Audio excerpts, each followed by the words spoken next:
Hey y'all, I'm Elisa, the Scrappy Wife. Find ScrappyWife.com. It's time to do some speed scrapping.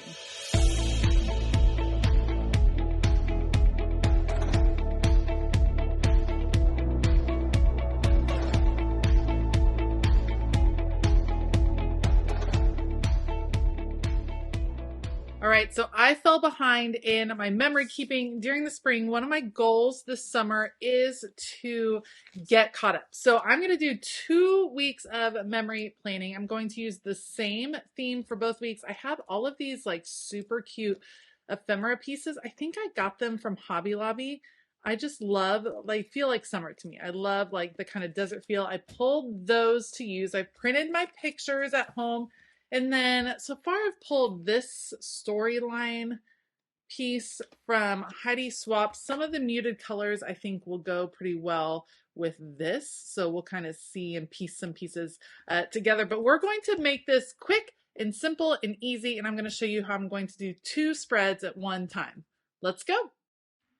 All right, I think where a lot of us get overwhelmed when we're doing any sort of memory keeping is trying to keep up, first of all, and then overcomplicating things. I'm going to do 2 weeks at one time. We're right at the end of May, going into June, so I'm not too far behind, but I'm just going to use the same set for each week. And I'm going to start with these papers because I'm going to do something that I like to call blocking. So if you've watched my memory planning processes before, I am a really big fan of matting my pictures, which means I put them on scrapbook paper, cut out the little border. I think it looks really nice, so I like doing it. I think it adds a little something extra, but matting a ton of pictures all at once can take a really long time, and then figuring out how to put them on the page, all of that business. So instead of doing it like that, what I'm going to do is start out by trimming out these pictures that I printed at home. I do have an Epson photo printer that I love. I've had for years. It works really well. I print them at home, and I'm going to block them on these pieces of paper. So I'm taking this 6x8 paper pad, choosing a couple of the papers for each set, and really just putting the full on paper there. And then I will orient all my pictures around the paper. And you can see it kind of is like putting them on a mat to start with. And then I can kind of go from there. So I'm just playing with where the pictures are going to be located. Those 2 big pieces of 6x8 paper, A, kind of help set the tone, which is something I always talk about doing. And B, they really serve as great anchors. They're sectioning off where the quote decorative part of my page will be. I always include journaling on my pages as well. So I keep that in mind. And when I block it off with these big pieces of paper, then that helps me kind of delineate where the journaling is going to be, because obviously I can't journal on the scrapbook papers. So I've already sectioned off all of that white space that's left over for where the journaling can happen. And now I can just work on getting the pictures in place. Picture placement is also one of those things that can kind of be a stumbling block or a time suck, I guess you would say, because we like fret over where the pictures are going to be. At some point, you just have to make decisions and start putting them down on the paper. And that is something I always say to do. Like, you just start putting things down and then you have to work around that. It narrows down the possibilities. When nothing is adhered to the paper, it kind of can be overwhelming with all of the different possibilities. All right, before I start adhering down, I am going to play a little bit with some of these ephemera pieces, just trying to figure out where they're going to go. There's about 1 million different boho rainbows in this ephemera pack, and I am all about it. Look how cute they are. So let's just like go rainbow crazy on this spread.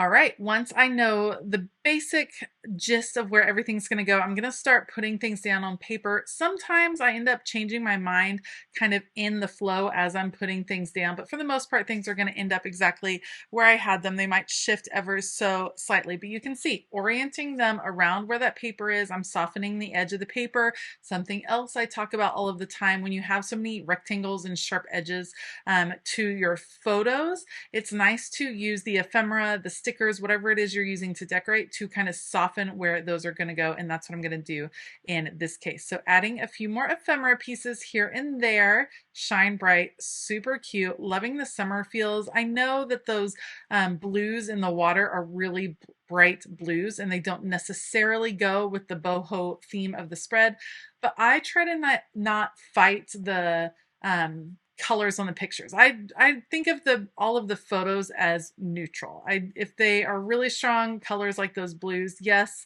I get it. You don't want to clash too much, but in the end, I like printing my pictures in full on color. I don't want to alter the color a bunch. I don't want to take the time to do all of that editing on all of the photos. This particular memory keeping project, my memory planner, is for our everyday life. So I want to capture the actual colors of the pictures. So I print them out as is, and then I just don't worry about the photo colors when I'm doing my documenting. As I am wrapping up the decorating on this page, I have this awkward space up at the top right where there was some weird trapped white space that I didn't like. So I'm just going to, again, grab a few ephemera pieces, fill that in so that it fills in the white space. I love very full memory planner spreads. I like a ton of stuff on there, and then I fill the rest with writing. You'll see me do that in just a bit. But yeah, just filling up the space. I find it visually stimulating, you might say. I know some people think it's a little bit overboard, but I absolutely love a full spread, and I love the same thing in all of my planners. It's definitely a style choice, and if you are more minimalist, then and that works for you, that is awesome. Actually, I would love to hear down in the comment box if you think you are more of a decorating maximalist. That's what I would call myself. I like to use all the things and fill all the space. Or are you a decorating minimalist? And it's funny because I think my maximalist personality as far as decorating also comes out in my craft studio. Of course, I'm someone that loves to see all of my craft supplies. So I have a ton of clear storage. I have things on the wall. I use all of the things, and I like seeing all the things. And I know that others really like it to look much calmer, in that walking in and seeing all of their supplies can feel quite overwhelming. So I think it's kind of cool how we all can have these different kind of crafting personalities, but still enjoy a lot of the same things and a lot of the same different crafts and hobbies, even with our different personalities. That's, you know, creativity is cool, that it works in so many different ways. So for this spread, I'm doing the same thing. We are blocking with the paper. This time I'm turning one on its side to fill in this section right here.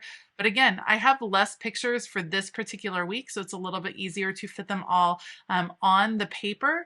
And then it leaves me a little bit more room for journaling on this particular week, which is the last full week of May. I'm getting caught up slowly but surely. We're going to get there. I should be able to do this. By the end of the summer, I want to be all caught up because I know the school year gets crazy come September, and I want to be caught up on my memory planning.